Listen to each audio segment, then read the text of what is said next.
PTI ने election commission के फैसले को पेशावर हाई कोर्ट में चैलेंज कर दिया है।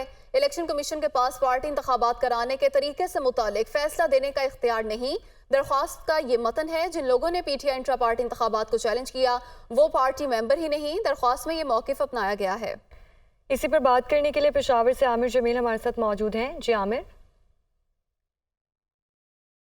जी बिल्कुल, देखिए इलेक्शन कमीशन की जानिब से जुम्मे के रोज़ ये फैसला आया था जिसमें intra party election Pakistan Tehreek Insaf के जो हुए थे उसको कलअदम करार देते हुए न सिर्फ उनका भले का जो निशान है वो वापस ले लिया था और इसी हवाले से ड्राफ्ट जो है वो 2 दिन पहले ही तैयार कर लिया गया था। लेकिन छुट्टियाँ होने के बावजूद छुट्टियाँ चूँकि हो चुकी थी, 2 छुट्टियाँ थी, इसके बाद आज पहला वर्किंग डे है तो आज जो है ये दरख्वास्त जो है वो दायर कर दी गई है। बैरिस्टर गौहर, अली ज़फ़र, उमर अयूब समेत अली अमीन गंडापुर इस दरख्वास्त की इनकी जानिब से ये दरख्वास्त दाखिल की गई है और इस दरख्वास्त में इलेक्शन कमीशन के इंटर पार्टी से मुतल्लिक जो फैसला दिया गया है इसको चैलेंज किया गया है और दरख्वास्त में ये मौक़िफ़ इख्तियार किया गया है कि इलेक्शन कमीशन के पास ये इख्तियार ही नहीं कि वो इंट्रा पार्टी के जो इंतखाबात हैं उनके उससे मुतल्लिक वो फैसला दे।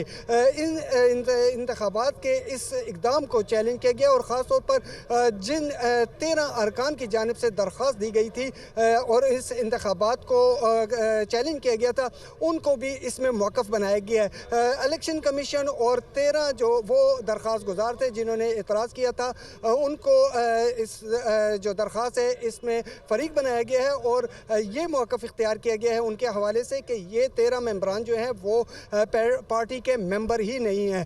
इस वक्त जो है दरख्वास्त जो है वो दाखिल करा दी गई है। तहम इस बात का इंतज़ार किया जा रहा है कि दरख्वास्त जो है वो आज समाअत के लिए मुकर्रर की जाती है या कल की जाती है, क्योंकि कोर्ट्स के छुट्टियां जो है सर्दी की छुट्टियां हैं और इस वक्त सिर्फ 3 स्पेशल कोर्ट्स जो हैं वो चल रहे हैं। इस हवाले से चीफ जस्टिस साहब का इंतज़ार किया जा रहा है कि वो फैसला करेंगे कि इस दरख्वास्त को आज सुना जाएगा या कल सुना जाएगा। जी आमिर जमील, शुक्रिया आपका। पेशावर हाई कोर्ट में छुट्टियां हैं, सिंगल बेंच भी फैसला मुअत्तल कर सकता है, यह कहना है बैरिस्टर गौहर का। दरखास्त में इस्तदा की कि आज ही केस को समाअत के लिए मुकर्रर किया जाए। सियासी जमात का हक है अपनी पार्टी निशान से इलेक्शन लड़े। उम्मीद है आज ही केस समाअत के लिए मुकर्रर हो जाएगा। बैरिस्टर अली ज़फ़र की जानिब से यह कहा गया, अगर एक पार्टी एक निशान से इलेक्शन नहीं लड़ेगी तो 227 मखसूस नशिस्त कहाँ जाएंगी। बैरिस्टर गौहर ने यह कहा, जबकि यह 25 करोड़ आवाम का मसला है। इस इलेक्शन के बाद सदर और सेनेट का इलेक्शन भी होना है। बैरिस्टर गौहर की जानिब से इन ख्यालात का इजहार भी किया गया। रहनुमा यंग डॉक्टर्स एसोसिएशन के गंगाराम हॉस्पिटल में प्रेस कॉन्फ्रेंस जारी है। तो 8 दिसंबर को भी छोड़ देनी चाहिए, क्योंकि आप कहते हैं कि मेरी बात कोई नहीं सुनता, मैं पावरलेस हूँ, महकमे पे आपका कोई कंट्रोल नहीं है, सीएम साहब आपकी बात सुनने के रवादार नहीं है।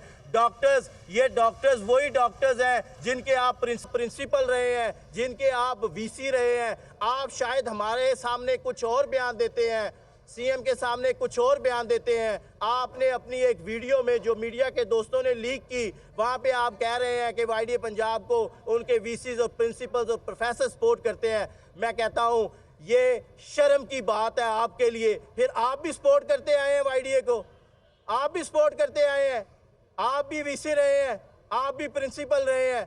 अगर आपसे इस कुर्सी के तकाजे पूरे नहीं होते, आप और कौमी सूबाई असम्बली की मखसूस नशिस्तों पर कागजात नामजदगी की जांच पड़ताल जारी। कौमी असम्बली की मखसूस नशिस्त पर मरीम औरंगजेब के कागजात नामजदगी मंजूर कर लिए गए। नून लीगी रहनुमा शाइस्ता परवेज, असमा बुखारी, हिना परवेज भट्ट के कागजात नामजदगी मंजूर। नून लीगी रहनुमा ज़किया शाहनवाज और पीपल्स पार्टी की रहनुमा हिना रबानी खर के कागजात नामजदगी मंजूर कर लिए गए। कौमी और सूबाई असम्बली की मखसूस नशिस्तों पर कागजात नामजदगी की जांच पड़ताल जारी। कौमी असम्बली की मखसूस नशिस्त पर मरियम औरंगजेब के कागजात नामजदगी मंजूर कर लिए गए हैं। नून लीगी रहनुमा शाइस्ता परवेज मलिक, उसमा बुखारी, हिना परवेज भट्ट के कागजात भी मंजूर कर लिए गए।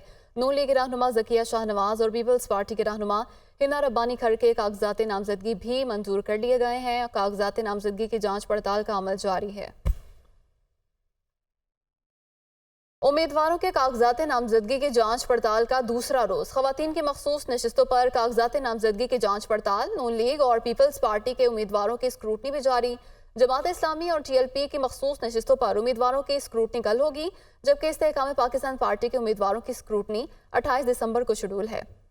उम्मीदवारों के कागजात नामजदगी की जांच पड़ताल का आज दूसरा रोज़ है। ख़वातीन की मखसूस नशिस्तों पर कागजात नामजदगी की जांच पड़ताल जारी है। नून लीग और पीपल्स पार्टी के उम्मीदवारों की स्क्रूटनी भी जारी। जमात इस्लामी और TLP की मखसूस नशिस्तों पर उम्मीदवारों की स्क्रूटनी कल होगी, जबकि इस्तेहकाम पाकिस्तान पार्टी के उम्मीदवारों की स्क्रूटनी 28 दिसंबर को शेड्यूल की गई है। आपको बता रहे हैं कि उम्मीदवारों के कागजात नामजदगी की जाँच पड़ताल का आज दूसरा रोज़ है और उम्मीदवारों के कागजात नामजदगी की जांच पड़ताल का दूसरा रोज़। नून लीग और पीपल्स पार्टी के उम्मीदवारों की स्क्रूटनी आज भी जारी है। इसी हवाले से बात करने के लिए लाहौर से मोहम्मद इशफाक, कराची से लियाकत राना और कोयटा की सूरत हाल बताएंगे फरीदुल्ला खान। सबसे पहले बात करेंगे लाहौर से मोहम्मद इशफाक से। इशफाक, बताइए, उम्मीदवारों के कागजात नामजदगी की जाँच पड़ताल का आज दूसरा रोज़ है।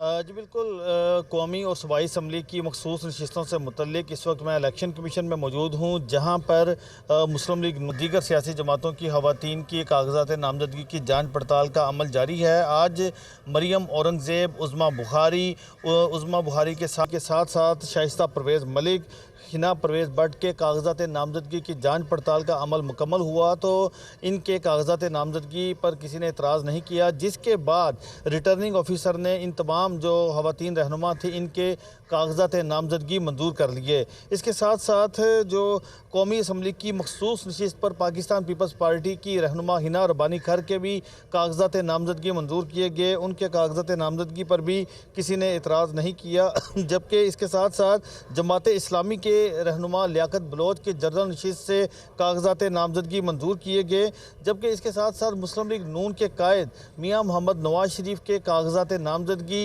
जो उन्होंने हल्का NA 130 से जमा करवाए थे उसकी जांच पड़ताल तकरीबन दोपहर 1 बजे शुरू होगी और शरीफ खुद कागजात नामजदगी की जांच पड़ताल के लिए नहीं आएंगे। उनकी जगह पर उनके सेक्रेटरी मोहम्मद वकार और उनके वकील Mohammad Iqbal advocate returning officer के रूबरू 1 बजे पेश होंगे, जिसके बाद नवाज शरीफ के कागजात नामजदगी की जांच पड़ताल का अमल शुरू होगा। और इशफाक साथ ही मौजूद रहेगा। कराची की सूरत हाल जानते हैं लियाकत राना से। जी लियाकत राना, बताइएगा। कागजात नामजदगी की जांच पड़ताल का आज दूसरा रोज़ है। यहाँ हम सूबाई इलेक्शन कमीशन ऑफिस के बाहर मौजूद हैं। सुबह से यहाँ तकरीबन 11 बजे जो सूबाई इलेक्शन कमिश्नर और दीगर अमला है उन्होंने कागजात की स्क्रूटनी शुरू की, जबकि 9 बजे से उम्मीदवार मौजूद थे। अब कुछ देर पहले उन्होंने सूबाई इलेक्शन कमीशन ने मीडिया पर पाबंदी लगा दी कि वो इलेक्शन कमीशन के अहाते में नहीं हो सकता, क्योंकि जो मीडिया पर्सन अंदर जा रहा था वो मोबाइल से वीडियो बना रहा था। तो इलेक्शन कमीशन के अमले का कहना था ये कोड ऑफ कंडक्ट की खिलाफ वर्जी है, लिहाजा उन्होंने पुलिस को कहा कि अब मेन गेट से किसी सहाफ़ी को अंदर ना आने दिया जाए। अब तक MKM की 4 ख़वातीन की मखसूस नशिस्तों पर कागजात नामजदगी, कौमी असम्बली की मखसूस नशिस्तों पर कागजात नामजदगी मंजूर हुए। इनमें राना अंसार हैं, सोफिया सईद एडवोकेट हैं, सबीन गौरी एडवोकेट हैं, आसिया इसहाक के कागजात नामजदगी मंजूर किए गए हैं, जबकि पाकिस्तान पीपल्स पार्टी से ताल्लुक़ रखने वाली महताब अकबर राशदी और नाज बलोच के कागजात नामजदगी दुरुस्त करार दिए गए हैं। ये IPP की हैं साइमा नदीम, इनके कागजात नामजदगी दुरुस्त करार पाए हैं। जबकि पाकिस्तान तहरीक इंसाफ की जो ख़वातीन यहाँ आई थी उनने खैरुन्निसात के कौमी और सूबाई असम्बली के कागजात तो दुरुस्त करार पाए, लेकिन इसके बाद तमाम उनकी जो कैंडिडेट्स थी उनसे कहा गया कि आप लोग अब जाएँ, आप लोगों को हम 30 तारीख के कागजात नामजदगी आप लोगों के मंजूर या रिजेक्ट करें कागजात की जाँच पड़ताल होगी, क्योंकि सुप्रीम आप लोग उन लोगों ने कोर्ट से रजू कर लिया, तो सुप्रीम कोर्ट के फैसले के बाद आपके कागजात की मंजूरी या मुस्तरद होने का फैसला किया जाएगा। शाम 4:30 बजे तक कागजात नामजदगी जांच पड़ताल का सिलसिला जारी रहेगा। जी ठीक है लियाकत राना, आप हमारे साथ ही मौजूद रहिएगा। कोयटा से फरीदुल्ला खान ने भी हमें ज्वाइन किया है। फरीद, बताइएगा, नून लीग और पीपल्स पार्टी के उम्मीदवारों की स्क्रूटनी भी जारी है। हाँ जी बिल्कुल, कोयटा में भी जो है मखसूस नशिस्तें जो ख़वातीन और अक़लियतों पर जो जांच पड़ताल का अमल हो जारी है। कल पहले रोज़ 17 जो थे कैंडिडेट उनके कागजात नामजदगी मंजूर किए गए। अब तक 7 उम्मीदवारों के कागजात नामजदगी मंजूर कर लिए गए, जिनमें साजिदा BBA पीपल्स पार्टी से ताल्लुक़ है, किरण नाज है वो नेशनल पार्टी से उनका तारिक गनशाम है, वो भी नेशनल पार्टी से। नाम चंद है, पीपल्स पार्टी से इनका ताल्लुक़ है। दुरचैन है, BNP बाप पार्टी से इनका ताल्लुक़ है। इसी तरह कायनात फरहान है जिनका ताल्लुक़ पीपल्स पार्टी पार्टी से है और परवीन अख्तर मैंगल पीपल्स पार्टी से इनके ताल्लुक, तमाम के जो कागजात हैं जांच पड़ताल के बाद मंजूर कर लिए गए। इनमें जो तमाम के तमाम जो ये सूबाई असम्बली के सवाए इसके कायनात फरहान के ये जो है कौमी असम्बली की नशिस्त में कागजात जमा कराए हैं। अब ये अमल मज़ीद जारी है। दूसरी जानिब देखने में आ रहा है कोयटा सिटी की जो अहम नशिस्त है कौमी असम्बली की NA 263, इस पर अब तक 12 उम्मीदवारों के जो कागजात नामजदगी उनके जो मंजूर कर लिए गए। अब इसके बाद जो अहम रहनुमा उनके रहते हैं उनमें महमूद खान अचकज़ई है, आजी लश्करी लिसानी है और इस्माइल गुजर। कुछ देर बाद वो आएंगे, उनके बाद उनका जो प्रोसेस है वो किया जाएगा। इसके साथ साथ जो दिगर हल्के उनमें भी जांच पड़ताल का अमल जारी है। जी ठीक है। लाहौर से मोहम्मद इशफाक, कराची से लियाकत राना, जबकि कोयटा से फरीदुल्ला खान ने हमें अपडेट किया। आप तीनों का शुक्रिया। PTI intra party election case Peshawar high court में समाअत के लिए मुकर्रर कर लिया गया है। इससे पहले तक पीटीआई की जानिब से ये इस्तदा की गई थी कि केस को समाअत के लिए आज ही मुकर्रर किया जाए और पेशावर हाईकोर्ट से रुजू किया गया था और दरख्वास्त दायर की गई थी और पेशावर हाईकोर्ट में केस समाअत के लिए मुकर्रर कर लिया गया है। इसी पर बात करने के लिए पेशावर से आमिर जमील हमारे साथ मौजूद हैं। आमिर, बताएगा पेशावर हाईकोर्ट में समाअत के लिए मुकर्रर कर लिया गया है इंट्रा पार्टी इलेक्शन केस। जी बिल्कुल, देखें पाकिस्तान तहरीक इंसाफ इंट्रा पार्टी इंतखाबात और इंतखाबी निशान वापसी के हवाले से जो दरख्वास्त आज दायर की गई थी उसको अभी मुकर्रर कर लिया गया है समाअत के लिए। आज ही उसकी समाअत की जाएगी और यही मौक़िफ़ और यही दरख्वास्त में कहा भी गया था कि चूँकि केस इंतहाई अहम है और पाकिस्तान की आवाम का सवाल है, इसलिए इसे जल्द अज जल्द और सीनियर जजेस जो हैं वो सुने जाए। चूँकि पेशावर हाई कोर्ट में सर्दियों की छुट्टियाँ चल रही हैं और इसके लिए स्पेशल जो कोर्ट्स हैं वो जारी हैं वो, और ये इस केस की समाअत भी जो है वो स्पेशल कोर्ट करेगा। बैरिस्टर गौहर से हमारी बात हुई, उनके कहने के मुताबिक केस को जो है वो समाअत के लिए मुकर्रर कर दिया गया है। सिंगल बेंच ही इसकी समाअत करेगा और अब से कुछ देर बाद इसकी समाअत की जाएगी।